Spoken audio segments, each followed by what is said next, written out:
fẹ́ ṣokùnfà wá bóyá máa ní ìdíwọ́ díẹ̀ nítorí pé ẹ̀ṣẹ̀ lọ síbẹ̀ ni bó ló sì yẹ ó rí àwọn tá a bá pè ní ọmọlẹ́gbìmọ̀ aṣòfin láwùjọ wa sọ́yà máa fún wa lórí ọ̀fẹ́ àti máa lọ fúngbà pípẹ́ àǹfààní wo ní bẹ́ẹ̀nbẹ́ àbí àléébù.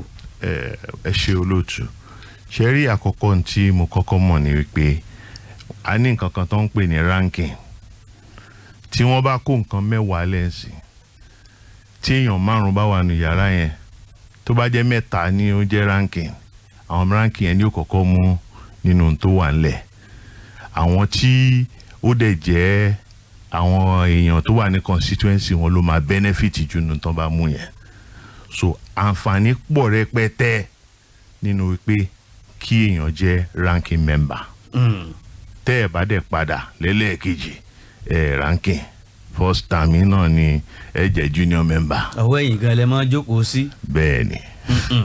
ọ̀gá so ó dáa ká máa fún àwọn aṣojú wa lórí ọ̀fẹ́ àti lọ bí ẹ̀ẹ̀mejì ẹ̀ẹ̀mẹ́ta. lágbára Ọlọ́run n tó dáa jù nìyẹn. n tó dáa jù ẹ jáwọ́ báyìí nínú àbá òfin ètò ìdìbò ìyẹn electoral act tí wọ́n ń dábàá fún ọdún 2023 yìí wọ́n ti là kalẹ̀ ńbẹ̀ iye owó tí a lè fi dìbò ẹ má fẹ́ di ipò ààrẹ ó lè ná láàrin 5 billion naira sí 12 billion naira tó bá jẹ́ gọ́vnọ̀ 5 billion naira sí 7 billion naira senator tàbí rep 1 billion sí 5 billion state house of assembly 500 million sí 1 billion naira ǹjẹ́ owó yóò wá pọ̀ jù àbó kéré lójú yín láti fi ṣètò ìdìbò wọlé. ó depend àwa tá a wà nù gbòòrò challenges ta ni ó yàtọ̀ sáwọn tó wà nínú oko àbí tó wà ní. àwọn challenges wo ló wà nù gbòòrò. tó wà nínú gbòòrò ni pé we have a lot of inner city challenges ṣe mọ̀ pé àwa ní àwọn ọmọ líle tá a need láti ṣe rehabilitation fún tá a ní láti fawọ́ wọn dání nígbà tá a bá ń ṣe ìpolongo ìbò ọ̀pọ̀lọpọ̀. tẹ́ ẹ fawọ́ wọn dání àbí tẹ́ ẹ jẹ́ mọ́ jáde káàkiri. ṣe mọ̀ pé ọ̀pọ̀lọpọ̀ bẹ́ẹ̀ tí ẹ pé wọ́n á débẹ̀ mo ṣe ọ̀ pé líìní ìka tó jáde má jáde lẹ́nu géètì yìí àwọn kan wọ́n pàdé mi lẹ́nu ọ̀nà yín bí. torí tí má dẹ̀ fẹ́ jáde síta yín tó gbé mi wá mọ̀ pé olóṣèlú ni mí mi ìdẹ́ni lọ àwọn tó dẹ̀ wá kì í ṣe nítorí pé ojú mi náà á wò wọn ò wá nítorí Ọlọ́run ní tí wọ́n fẹ́ wá gbà. náà fi dúró bẹ́ẹ̀. ààrẹ ni. ẹ̀yin náà gbà wọn mọ̀ràn pé ẹ mọ kẹrun alágbára kan yé mọ ṣe bẹ́ẹ̀ mọ́. ẹ mọ̀ pé wọ́n ní Rome is not built in one day a máa ṣe díẹ̀ tí ọ̀pọ̀lọpọ̀ wọn tá a bá ti ẹ̀ ń bá wọn tá a fún wọn níṣẹ́ àìníṣẹ́ pọ̀ nù gbogbo wàhálà yìí a sì gbúdọ̀ bá wọn wí a gbúdọ̀ máa fà wọn lọ́wọ́ dání náà ni gbogbo àwọn inner city challenges tá a ní nìyẹn ẹni tó wà nínú àbá kan àbí abúlé kan sí wọ́n lè má ní gbogbo wàhálà ẹ̀ wọ́n lè lọ láti ibì kan ìletò kan sí ìletò kan tí ò sí wàhálà tí ò sí èèyàn kankan tó ń pàdé wọn ara wàhálà tàwàtàwà nínú ìgboro tá à ń fèsì ni.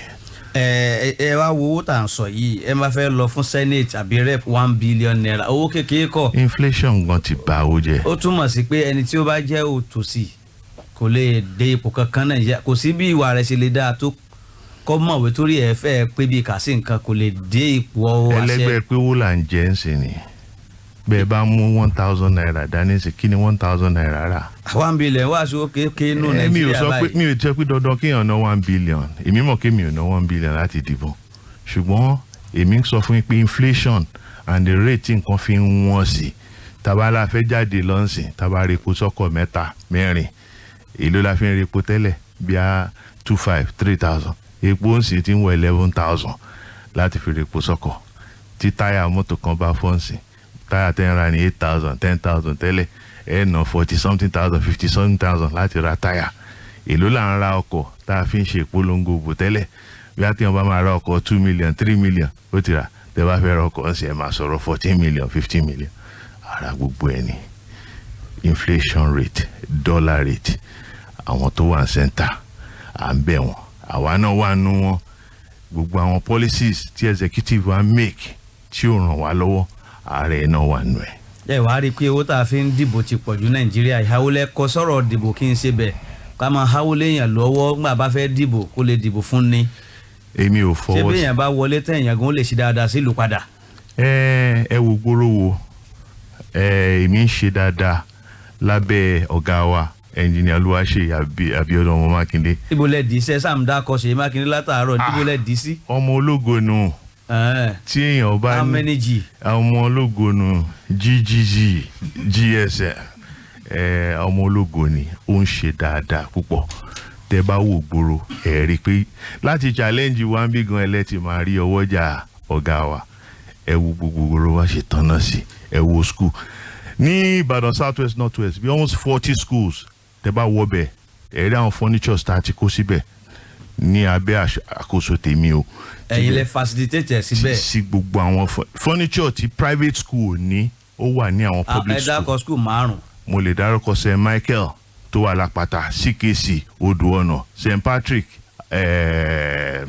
ìdíkan Salvation Army Anwaru Islam lẹ́lẹ́ẹ̀lẹ́ secondary school Baptist Òkè-Àdó Methodist Agbeni ó lọ bẹ́ẹ̀ bí school àmà lọ bí 40 something tá a ti kó bukini sí and tẹ́ bá wò exercise book school bag mathematics set. èyí tẹ́ ẹ sọ ti ẹ̀ ti dáa ó ti dáa ṣùgbọ́n ẹ jáwọ́ orí ètò ẹ̀kọ́ tẹ́lẹ̀ fẹ́ràn ẹ̀ náà nígbà kan téèyàn bá parí